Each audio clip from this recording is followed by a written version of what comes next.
Hey everybody, Hoosier Jedi here with another review for you. This time I'm talking episode 5 of season 1 of Marvel's Agents of S.H.I.E.L.D. called The Girl in the Flower Dress. And overall, this is a fairly solid episode. I was mostly happy with this episode. So let's just kind of get right into it. Now, let's start with our character Scorch. I don't quite remember how to say the guy's Chinese name, so we're just going to go with Scorch for this review. To the best of my knowledge, he has no counterpart in the Marvel Universe. There's more guys than you can shake a stick at in the Marvel Universe who can use fire. Now, granted, he probably the first person that's going to come to mind to people who are fans of the superhero movies or who have at least a passing knowledge of the Marvel Universe is going to be Pyro from over in the X-Men comics and in the X-Men movies. But I'm not really aware of any... well, let me put it this way. No Chinese guys who can throw around fire in the Marvel Universe come to my mind. So there's that. Now, they do a decent story with Scorch, where he starts off as a fundamentally decent guy who's trying to play by the rules, just trying to get by, earn a living, and all he wants is some recognition for what it is that he can do. And, that is ultimately what leads to his downfall. It reminds me of that line from The Devil's Advocate, where the devil goes, "Vanity is my favorite sin." And that's really is kind of what does Scorch here. He's able to, he's easily misled by people who obviously do not have his best intentions at heart. Like Raina, now come on, there's no way that he couldn't have been feeling that there's something hinky about this lady. She's showing up and promising him the world on a platter. I mean, come on, we all know if it's too good to be true, right? But he wants it to be true. He wants it so badly that he's willing to ignore his better judgment. Then again, I seriously doubt Raina was telling the truth if he said he'd walk out that door, they'd just forget about him. No, there probably were some guys waiting to jump him and knock him out and drag him to the lab if that had happened. But still. And, of course, even from there, he's still a decent guy. He just thinks like, okay, I'm going to get what I want. I can, really be somebody in the world. It's only after being essentially tortured, being used, that he realizes, like, hey, I have to look out for myself. Nobody is going to look out for me but me. I have to take what I want in this world. And what he decides he wants is revenge. And that what leads him to killing Deborah, or Debbie, that's the scientist lady. He kills Quan, both of them representing people who were trying to use him, people he saw as holding him back. But, obviously Deborah was someone who was deliberately hurting him, while Quan was, at least as far as he was concerned, trying to help and protect him from people like Raina and Debbie. But, Scorch is too far gone at that time. He's fallen to the dark side. And I really like that line that Coulson has, where he says, "We don't want to hurt you, but we have to." And Coulson raises a good point. They don't want to hurt him. They've given this guy every opportunity to back down. Even after he's killed a S.H.I.E.L.D. agent right in front of them, they're still willing to give him the chance to surrender and back down. Scorch doesn't take it, and that leads to him getting an overdose of Extremis, and boom. An unfortunate end, because, well, it's certainly, if they'd managed to save him, then he could have potentially been used as a reoccurring adversary in some form later on. All they'd have to do is bust him out of prison, like the one we saw at the very end, which we'll talk about a little bit more later. But anyway, aside from that, this episode is mostly about Skye and Coulson. Now, what I really like, and what I was pleasantly surprised by on this show, is Skye got busted PDQ. I kind of thought, like, okay, her getting caught by the rest of S.H.I.E.L.D. That's probably something they're saving for mid-season or around the season finale. No, here, they drop it right on you in episode 5. And I like when shows do that. When they surprise you, where things you think are going to take a long, long time don't.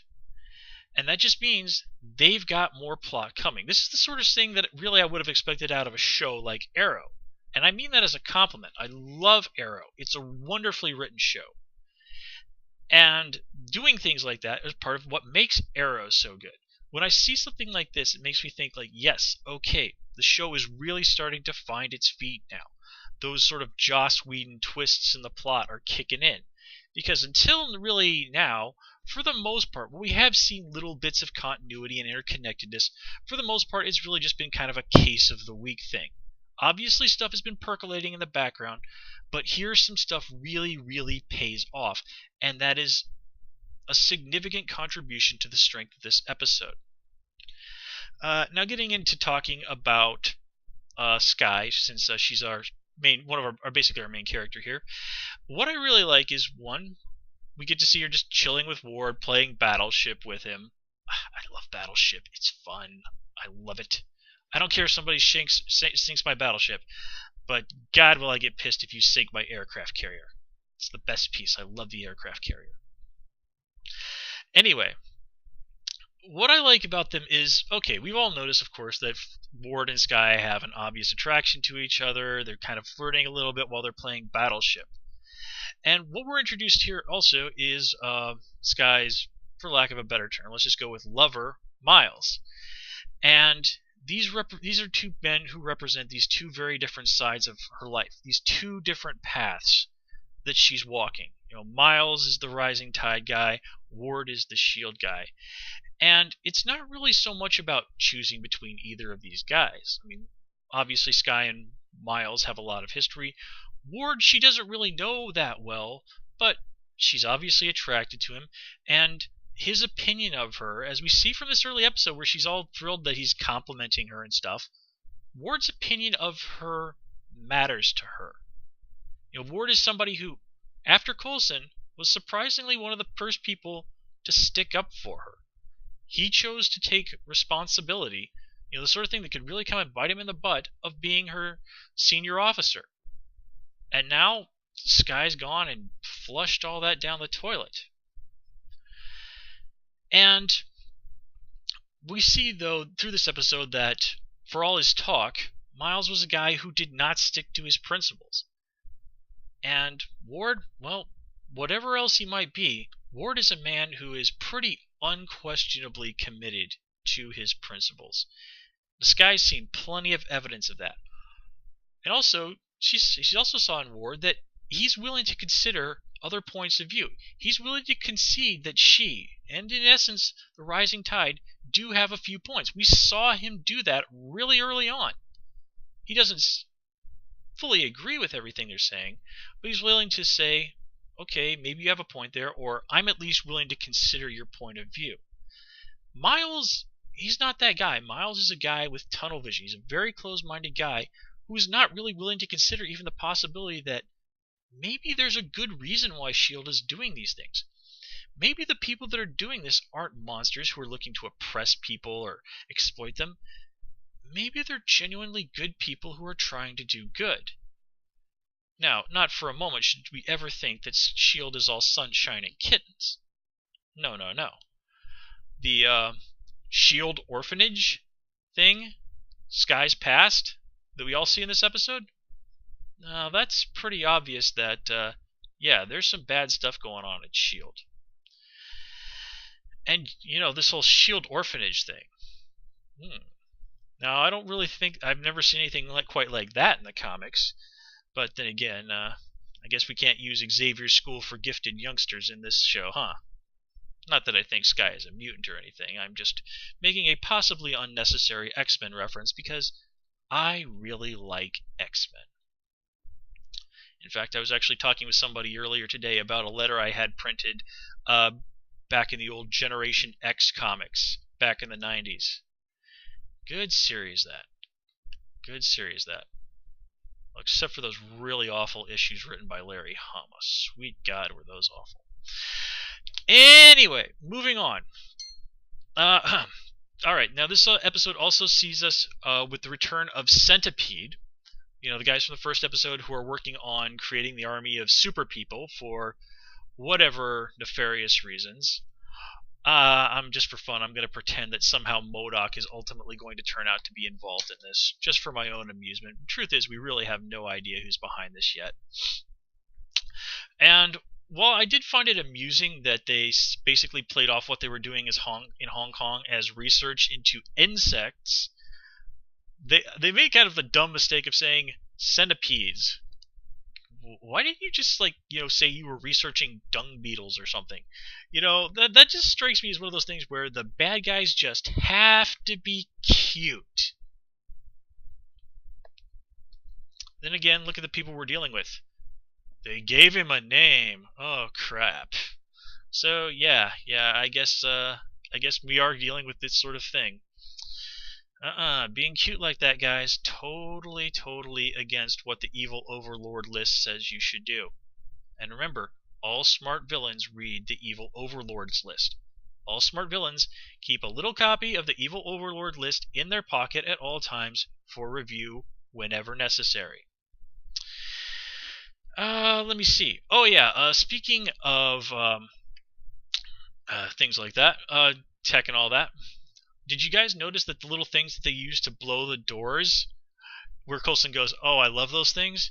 They used those in the first live-action Iron Man movie. I think Coulson even kind of used the same little pose that he used in that movie. So, really nice touch there. Definitely on the part of the writers, and you could tell that Greg Clark was certainly having a little bit of fun with that. And let me see. Really nothing much to say about the rest of the S.H.I.E.L.D. guys. Definitely Matilda May is moving up in my books. Just her her obvious look of "I want to beat the hell out of you" when she catches Sky. We see more of her sniffing around, kind of like I've said before. If anybody's going to be the first to put together whatever in the world is going on with Coulson, it's going to be her. And speaking of Coulson, this is another episode that really kind of taps into what Coulson had going on last time around. Last time, Coulson was feeling some serious guilt about what had happened to this agent of his, this protege, who he felt that he had let down. Well, now here it's one of Coulson's new proteges, Sky, that feels like she's let him down. And of course, Coulson feels bad about this, but he also feels bad that he took a chance on Sky, and she betrayed them, which puts the rest of his team in danger. And one thing we've learned is that Coulson does not respond well to people doing that. Now, I like that Coulson was really the first to step in there and admit that he had, it's like, I made something of a bad choice there. He's the first to stand there and tell Ward, you know what, you warned me about this, and this is blown up in our faces. Whew. I don't think we're going to get another Nick Fury cameo out of this, but boy, oh boy, is that probably going to be an unpleasant call for Coulson. And here we also can see Coulson kind of mention that he even acknowledged that he's changed since he was stabbed by Loki. He says that he's a more trusting person now. And isn't that a kind of an interesting reaction to have to being stabbed to death by Asgardian Mussolini? I mean, most people don't tend to become more trusting after somebody's jabbed a pointy object into them. Okay, that sounded slightly dirty, but it wasn't intended that way. Anyway, I think we should probably start wrapping this up, and let's move over to our final scene at the prison. Now, what we saw there is certainly interesting, but there's really nothing there that gives me any hint as to who that guy could be. Now, Raina mentions that she wants to go and talk to someone named the Clairvoyant, which implies that he's in a prison with people who have powers. Now, who the Clairvoyant could be? Well, there's any number of psychic people in the Marvel Universe. There's a laundry list of them. But the first person that comes to my mind, since this is a Joss Whedon show, is an X-Men character called Blindfold. Now, they've basically said that they are not above using characters who in the comics are mutants. It's just because of the deal between Disney, who has the rights to S.H.I.E.L.D., and Fox, who has the rights to the X-Men movies. They can't say mutant. on Agents of S.H.I.E.L.D. It's pretty good guess that Chen was most likely a mutant. Even in the early days of the Marvel comics, people who were mutants also tended to be people who at some point had actually been exposed to radiation. It's kind of a forgotten detail, but actually Beast from the X-Men, it's mentioned that his father, before he was born, had been working in a nuclear power plant. Multiple Man's parents were scientists at Los Alamos, New Mexico. I mean, you can find a lot of that in the Marvel Universe's early days, although Multiple Man, I believe, came from the 80s. But anyway, getting into it. If he is indeed in a prison full of people with powers, then the most likely suspect would be the Vault. This is sort of the long-time go-to prison for where they lock up Marvel supervillains. But anyway, getting back to Blindfold.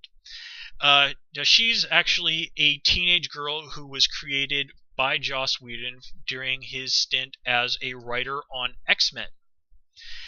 And I'm sure Joss would be just absolutely giddy for the chance to use Blindfold as a live-action character. And I'd be cool for that too. Blindfold is actually a really, really nice character. She's a great addition to the X-Men universe and to the Marvel universe as a whole. I really enjoyed her as a character when I was reading those Joss Whedon X-Men stories. Though sadly I think our chances of seeing live-action Negasonic Teenage Warhead are rather low. And yes, that's the name of an actual character in the Marvel Universe, who named herself after a song by Monster Magnet. But anyway, like I said, if it turns out that the clairvoyant is Blindfold and this person, it just turns out to be some teenage girl who's locked up in a supervillain prison, that would not speak well of S.H.I.E.L.D. in my book. Because, well, in the comics, Blindfold's a good guy. Heck, she's an X-Man, or at least training to be an X-Man. So, But again, that's just kind of speculation on my fart. Oh, God almighty. I definitely need to wrap this up. So anyway, guys, I'm going to call it here. As always, please comment, rate, and subscribe. And of course, you can follow me on Twitter at Who's Your Jedi. Till next time, have a good one.